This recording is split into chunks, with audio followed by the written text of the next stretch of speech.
प्यारे बच्चों, कल हमने पढ़ा था आरएसडीपी के बारे में, जो रशिया की पार्टी थी आरएसडीपी, जो दो हिस्सों में बंट गई थी, बोल्शेविक और Menshevik.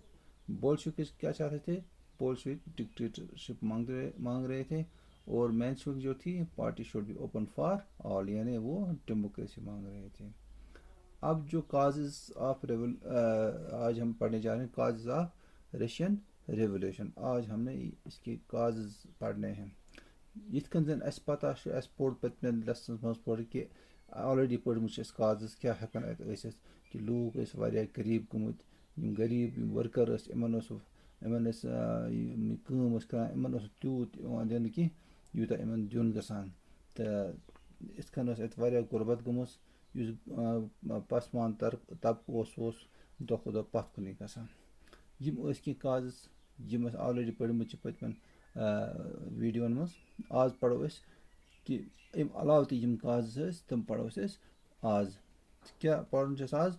Causes of Russian revolution. Russo Japanese war 1904 1905। तो क्या हुआ? 1904 और 1905 के आसपास रूसो और जापानीज का वार हुआ, यानी इन दो के, रूसो किसको बोलते हैं? रशिया को। इन दोनों के दरमियान एक जंग हुई। क्या हुई? जंग 1904 और 1905। इन दोनों मुल्कन दरमियान को जंग, युस जंग रशियन और जापान जो तथ जंगस मज। तो अमिक असर क्या पे रशिया पे? डिफीट लज रशिया, अमिक असर, इफेक्ट ऑफ डिफीट, अमिक असर क्या पे रशिया पे? यह आज पढ़। चूँकि जंग ये गो, तो अम जरूरी अम पेमुत असर। कंट्री हार तमिस पे ज्यादा असर। तमिस क्या पे असर? तक लूख तम मोमुत वारिया, लूख तम मोमुत वारिया, तो तत वारिया नुकसान तमन गोमुत। तो इत कन गो रोजमर्रा यम चीज यम जरूरत खेन चेन खन खुर्दन चीज तुम गई वारिया द्रजर तुम गई वारिया द्रजर फैलिया अम सत। जो चीज़ें रोज़मर्रा की थी उनके दाम बढ़ गए। लोग वैसे भी गरीबी के मारे मर रहे थे, तो महंगाई और बढ़ गई। दूसरा कारण क्या था? पहला कारण तो यही था कि price of essential goods increased. दूसरा था poor working conditions, workers demand for better working conditions. यह पोड़ अस ब्रोह कि इहज हालत खराब, कहज वर्करन हज तिहज हालत खराब। तो तम यसान वो अस पे वहम करो, अस दीतो हुरो तनख्वाह, ताकि अस हेको रूजित ठीक पे, कम से कम जिंदा हेको रूजित, तूता दीतो अस यम सत ठीक पन गुजर बसर हेको करित, सन कंडीशन करो ठीक। तम खुद लग तम शोर करने, तमो तुझ आवाज़ हुकूमत के खिलाफ, कर बगावत शुरू। तो dismissed of 4 members of assembly of Russian workers were dismissed। तो ये क्या कर राजन अम कर कम, इन लूख लग मे खिलाफ गसने। अम वुच यम तमिस खिलाफ गसान, पार्टी अमिस खिलाफ गसान, इहद यम लीडर नौकरी करान असेंबली मज, इहद 4 नफर यम अम कर कम, अम दोप अम सनक बह कड़ित। अम सन इहद 4 नफर इहद कड़ित कहें यम अमिस खिलाफ नाहरबाजी करान, यम अमिस खिलाफ पार्टी बनावान। तो अम सोच कि यह गस बड़ा, तो मे वात नुकसान अम सत। इहद 4 लीडर अम सन कड़ित। अम सत क्या गो? Angry workers went on strike. अम सत गई यह कथ फैल सरसे रशिया मज फैल कथ। तो यम मजदूर इन शरारत खोतमुत अम सत कि सन यम लीडरस सनिक यमो बरतफ कर, तमो निक तमो नौकरी मज निक कड़ित। तमन खोत शरारत जबरदस्त। तो अम सत क्या गो? स्ट्राइक गई start. Angry workers went on strike. Over next few days over 110,000 workers went on strike. 1,10,000 लूख गई कैंचन दोहन मज जमा। तो तमो कर बड़ बार स्ट्राइक क्या कर बड़ बार स्ट्राइक कर तमो तो युथी तुम क्या तुम वन कि अस 8 घंटे अलाव कम हेवन मगर वेजस कम दिवान करो सो सन यह करो सो 8 घंटन महदूद बे दियो सा ठीक वेजस तह बे बरतरफ कर्मित तुम नफर 4 करो सा वापस इहज हालत यह सोरे यह जलस अथ पे स्ट्राइक यह अथ पे कि यम चीज गसन ठीक। अब क्या हुआ राजा पे प्रेशर पड़ गया they wanted better working condition better wages जो मैं वही one process of workers was being led by Father Gapon and reached to the Winter palace.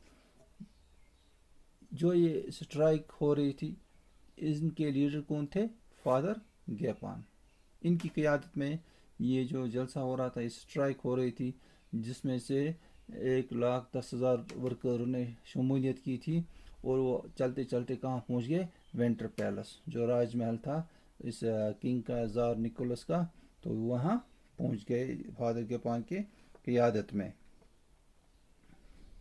तो वहाँ क्या हुआ वहाँ एक राजा ने अपने इस मुहाफिजों को ऑर्डर दिया कि इन पे गोलियां चलाओ यह गो तिसे हिश कथा इस ये जलियावाला बागस मज मारे तम दह तो अंग्रेजों तो इथे कन कर इन चाल यम वत सारी किंग सिंदिस महलस मज महल खानस मज तो किंगन दुत ऑर्डर पन सिपाहन कि इन पे चलो गोल तो इतन क्या गई गोल चलान क्या गई 100 workers were killed and 300 workers were bounded अत मज गई ऑन स्पॉट गई 100 वर्कर गई डेथ ऑन स्पॉट तो 300 वर्कर गई तत जख्मी तो इस इंसिडेंट यह हादसा अत वन ब्लडी संडे आम अत मज 3 नंबर क्वेश्चन ये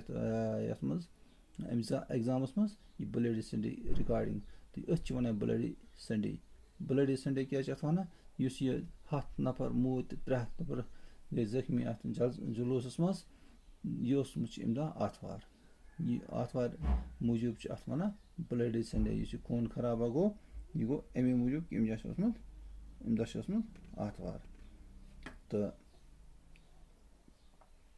अब लोग किंग के खिलाफ हो गए अब लोगों ने सोचा कि जार निकोलस हमें नहीं चाहिए अब इसके खिलाफ लोग खड़े हो गए और राजा पे प्रेशर आ गया इसका पे अमिस प्रेशर कि लोग गए अमिस खिलाफ यमो दोप ऑलरेडी यमो सन कड़ित इहंद नफर लीडर पेट कर सन इहंद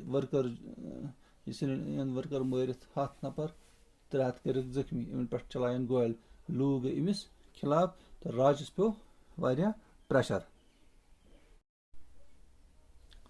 It started series of events known as 1905 revolution तो ये पे गई शुरुआत 1905 revolution all people of different associations started making their own associations against the king सारी लूको लग लकट लकट ग्रुप यमो लग पन एसोसिएशन बनावन किस खिलाफ राजस खिलाफ तुम लग राजस खिलाफ पन एसोसिएशन बनाई पन ग्रुप बनावन ताकि राजस खिलाफ कर तुलन आवाज ये क्या पे now jar was in pressure यानी किंग अमिस पे पे वारिया प्रेशर क्या मार नफर लोग गई ज्यादा अम शरारत खुद ज्यादा लूकन तो राज अमिस बासा कि वह मे खतरा he made Duma state assembly Duma क्या गो ही मेड डूमा तम बनो स्टेट असेंबली नो स्टेट असेंबली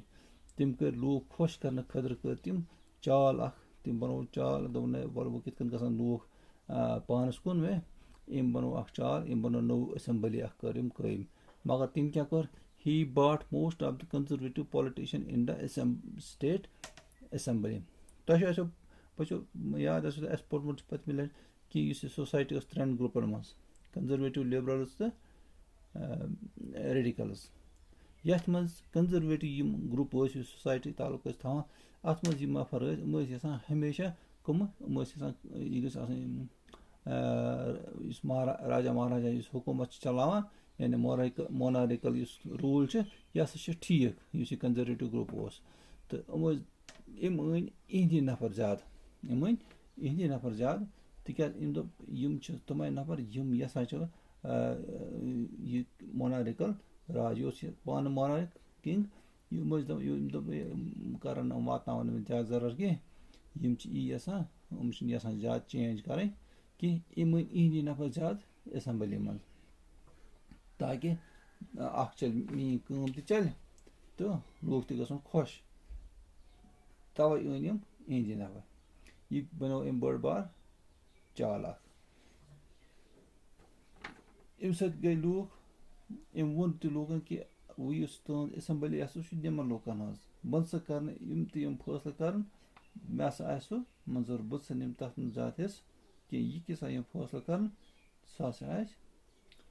सह मंजूर तो अम मूजूब बनाए अम मूजूब कि लूक गसन खुश ये पे एक्चुअल रेवोल्यूशन ये पे स्टार्ट ऑफ एक्चुअल रेवोल्यूशन ये पे रशियन रेवोल्यूशन ये पे असल ये पे ग start it took place in 2 phases दोन हिस्सन मज रेवोल्यूशन वजूद मज अकिस नाव फेब रेवोल्यूशन दुस नाव बिकिस नाव October revolution Feb revolution October revolution यम 2 पार्ट अथ रेवोल्यूशनस यह पढ़ो नेक्स्ट वीडियोस मज इंशाअल्लाह।